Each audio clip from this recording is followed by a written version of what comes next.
Yowzers, that's bright. Turn it down. A bit more. And add some blues. Nice. The Rotolight AEOS 2 isn't just your standard LED panel light, nor is it a regular flashlight. It's so much more in every way.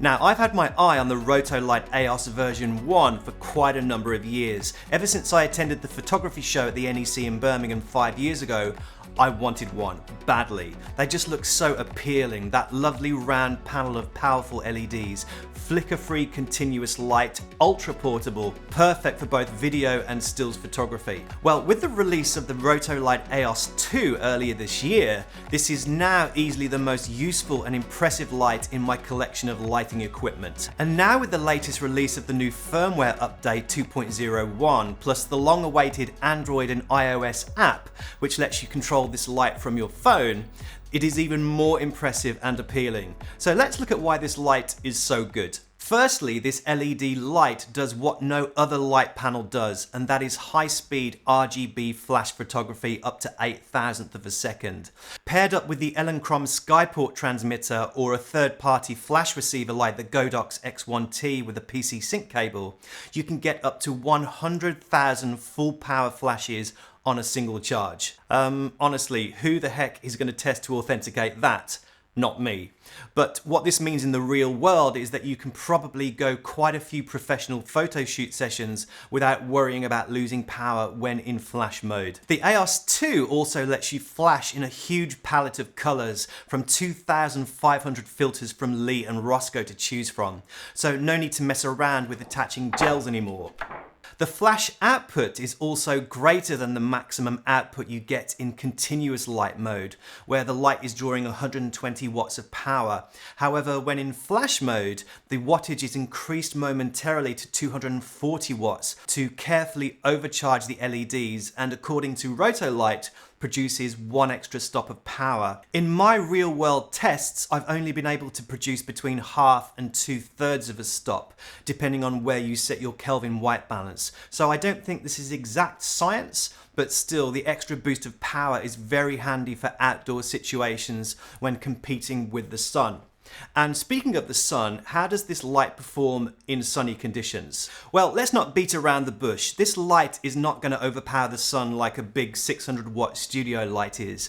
But what it is going to do is handle fill light to fill in those shadow areas on the dark side of the face, and do it beautifully without the need for an assistant holding a bounce reflector. The Rotolight AEOS 2 will balance out sunlight photography within a meter or two from the subject.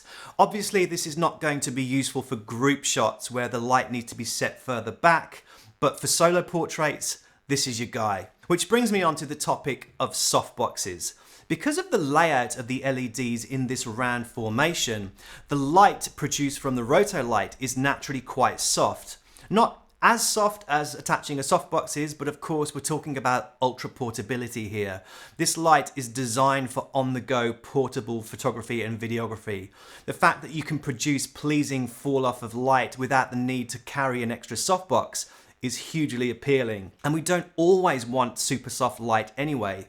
These images were produced without any softbox or the diffuser panel attached, which comes with the Rotolight AEOS 2. The light is soft, but with satisfying fall off in those shadows. And did I mention that there is no delay between flashes? With a standard speed light, there will be a refresh time between flashes where the light needs to recharge. With the Rotolight, there is instant power, no delay. So when your camera is set to fast continuous burst mode, every frame will be accompanied by a flash from the AEOS 2. No other flash unit that I own can do that. So it's great for capturing moving subjects and action photos. Now the continuous light comes with all of those 16 million colors, incredible power control right throughout the range, white balance control from 3000 Kelvin all the way up to 10,000 Kelvin, and now with the release of the recent firmware update, the ability to control tint. What? This is super useful for videography, gaining perfect white balance.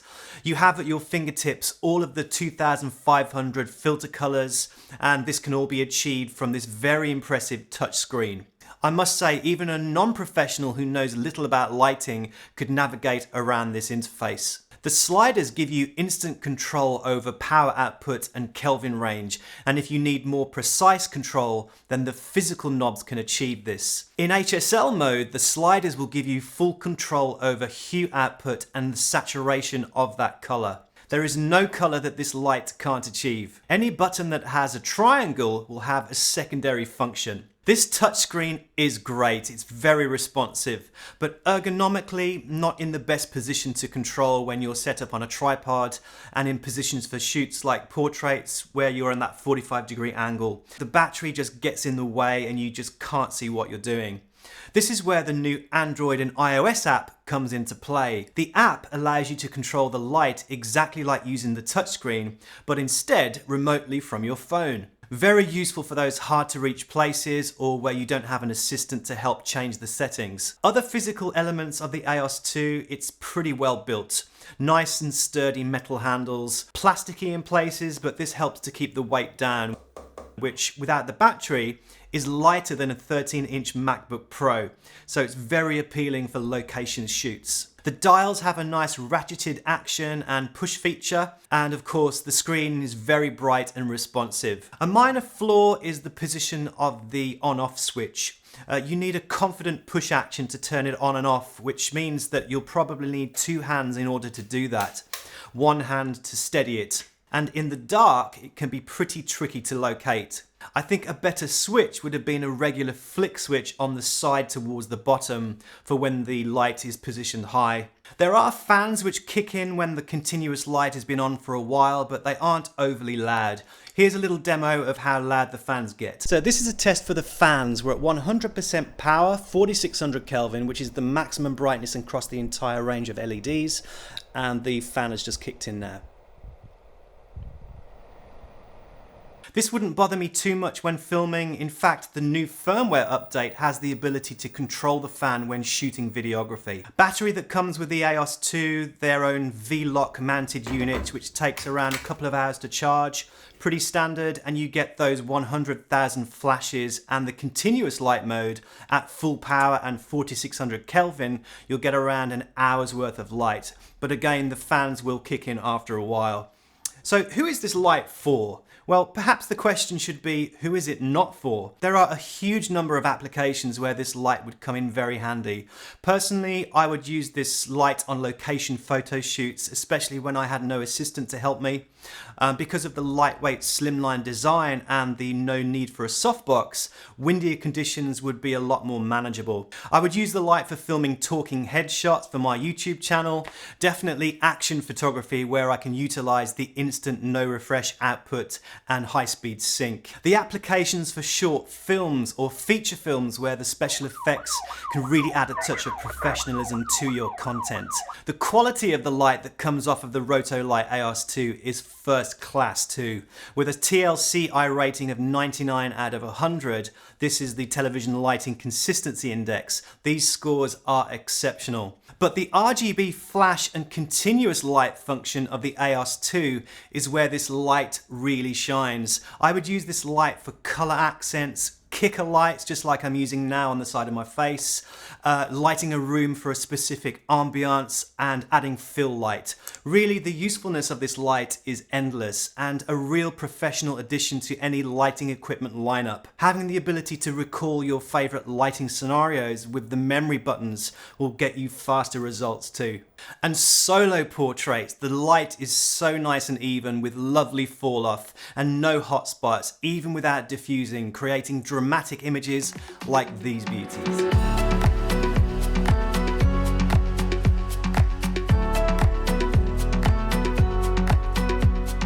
So a big thank you to Lila Adele. You can find her on Instagram here, and I'll pop a link in the description. Anyway, thanks for watching guys, and hopefully this has helped you in deciding whether to get one of these industry first RGB LED lights. Hit the like button if you'd be so kind, and subscribe for more photolicious content.